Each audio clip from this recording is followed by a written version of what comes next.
চলুন আজ এমন এক নদীর কথা বলি যার শুধু জল না, ক্ষুধাও আছে। একটা গ্রামের লোকের মুখে মুখে ফেরে কথাটা, খুব ফিসফিস করে বলে তারা, বলে এই নদী মানুষ নেয়। আর ঠিক এখান থেকেই আমাদের আজকের এই রহস্যের শুরু। তো চলুন একটু গভীরে গিয়ে দেখি, বোঝার চেষ্টা করি যে এই শান্ত দেখতে নদীটার আড়ালে আসলে কি লুকিয়ে আছে। মানে দিনের বেলায় যদি আপনি নদীটাকে দেখেন, মনে হবে আর 5টা সাধারণ নদীর মতোই, লোকজন কাজ করছে, মাছ ধরছে, একটা জীবনের কোলাহল। কিন্তু এই আপাত শান্ত ছবিটাই একটা ভয়ঙ্কর সত্যি আড়াল করে রাখে। ব্যাপারটা অদ্ভুত কেন জানেন? কারণ এটা নিছক কোনো দুর্ঘটনা নয়, একটা প্যাটার্ন আছে। প্রতি মাসেই কেউ না কেউ হারিয়ে যায়। আর সবচেয়ে বড় প্রশ্নটা হলো, যারা নিখোঁজ হচ্ছে তারা সবাই গ্রামের সেরা সাঁতারু। তাদের মৃতদেহ না, প্রায় কখনোই পাওয়া যায় না। এখানেই তো সব সাধারণ যুক্তি ফেল করে যায়। আর এই সব প্রশ্নের উত্তর খুঁজতেই আমাদের গল্পে আসে অনিকেত, যার পেশাই হলো এই ধরনের রহস্যের পেছনে ছোটা। অনিকেত পেশায় একজন ভিডিও মেকার। ও আসলে একজন যুক্তিবাদী মানুষ।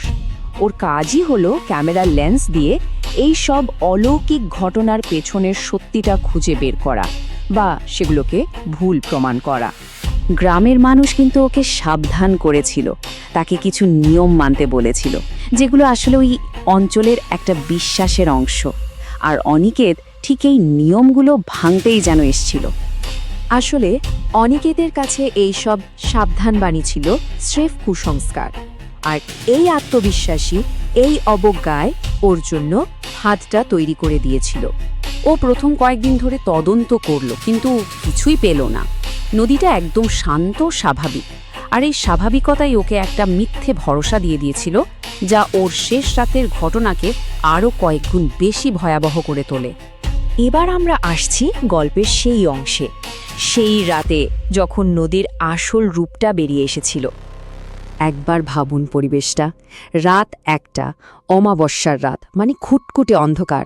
আর অনিকেত নদীর ধারে একদম একা, যেন ভয়ঙ্কর কিছু ঘটার জন্য নিখুঁত একটা মঞ্চ তৈরি। হঠাৎ জলের মধ্যে থেকে একটা শব্দ, একবার, তারপর আবার। এই শব্দগুলোই ছিল বিপদের প্রথম ঘণ্টা, যা ওর যুক্তির দেয়ালেও প্রথমবার ভয়ের আঁচড় কাটে। আর ঠিক তখনই ক্যামেরা লেন্সে ওটা ধরা পড়ল। কোনো শরীর নেই, কিচ্ছু না, শুধু একটা ফ্যাকাশে মুখ জলের ওপর ভাসছে। আর চোখ দুটো যেন দুটো গভীর শূন্য গহ্বর। এটাই ছিল সেই সত্তার প্রথম প্রকাশ।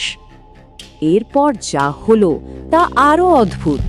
একটা কণ্ঠস্বর, কিন্তু সেটা কান দিয়ে শোনা নয়, যেন সরাসরি ওর মাথার ভেতরে কেউ বলে উঠল, তুই এসেছিস, ভালো। এটা কোনো শব্দ ছিল না, ছিল একটা মানসিক আক্রমণ। আর এরপরই শুরু হলো আসল আক্রমণ। নদীর জল হঠাৎ বেড়ে গিয়ে ওর পা ভিজিয়ে দিল। তারপর জল থেকে বেরিয়ে এলো 1টা, 2টো, তারপর অসংখ্য পচা লম্বা আঙুলওয়ালা হাত। সবগুলো হাত ওর দিকেই এগিয়ে আসছে। অনেকের যেন জমে গিয়েছিল। চরম আতঙ্কে ওর শরীর আর মস্তিষ্ক সব যোগাযোগ হারিয়ে ফেলেছিল। ও দৌড়াতে চেয়েছিল, কিন্তু পা নড়ল না। চিৎকার করতে চেয়েছিল, কিন্তু গলা দিয়ে সামান্যতম আওয়াজও বেরোলো না। অনিকেত তো হারিয়ে গেল, কিন্তু ও যা প্রমাণ রেখে গেছে তা আরও বেশি ঠান্ডা, আরও ভয়ঙ্কর। চলুন দেখি সেই ক্যামেরায় কী ছিল। পরের দিন সকালে অনিকেতের আর কোনো খোঁজ পাওয়া গেল না। পাওয়া গেল শুধু ওর ক্যামেরাটা, যেটা তখনও সেই রাতের ঘটনার রেকর্ড করে চলেছিল। এই ফুটেজটাই সবচেয়ে ভয়ঙ্কর, কারণ এখানে স্পষ্ট দেখা যায় অনিকেতকে কেউ টেনে নিয়ে যায়নি। জলের ভেতর থেকে একটা বিশাল ছায়া উঠে আসার পর ওর মুখে ফুটে ওঠে একটা শীতল, অস্বাভাবিক হাসি। এটা ছিল ওর সম্পূর্ণ মানসিক পতনের প্রমাণ। তাকে জোর করা হয়নি, ওর ইচ্ছাশক্তিকেই ভেতর থেকে দখল করে নেওয়া হয়েছিল। আর তারপর ও নিজের ইচ্ছায় হেঁটে নদীর গভীরে মিলিয়ে যায়। অনিকেতের গল্প হয়তো এখানে শেষ, কিন্তু নদীর ক্ষুধা সেটা মেটেনি, বরং এই ঘটনার পর পরিস্থিতি আরও খারাপের দিকে যায়। অবাক করার মতো ব্যাপার হলো, অনিকেতের ঘটনার পর নদীর ক্ষুধা কমার বদলে যেন আরও বেড়ে গেল। নিখোঁজ হওয়ার ঘটনা আগের চেয়েও ঘন ঘন হতে শুরু করল। গ্রামের এক বৃদ্ধ এর একটা ব্যাখ্যা দিয়েছিলেন। তার মতে ওই সত্তা যাদের শিকার করে তাদেরকেই টোপ হিসেবে ব্যবহার করে নতুন শিকার ডাকার জন্য। তার মানে অনিকেত এখন সেই ফাঁদেরই একটা অংশ হয়ে গেছে। আর এখন গভীর রাতে নদীর ধার থেকে মাঝে মাঝে একটা পরিচিত কণ্ঠ ভেসে আসে, নতুন শিকারকে ডাকে, বলে, এদিকে আয়। নদীটা এখনো শান্তভাবেই বয়ে চলেছে, কিন্তু তার গভীরে লুকিয়ে থাকা সেই সত্তা, সে এখনো ক্ষুধার্ত আর অপেক্ষা করছে।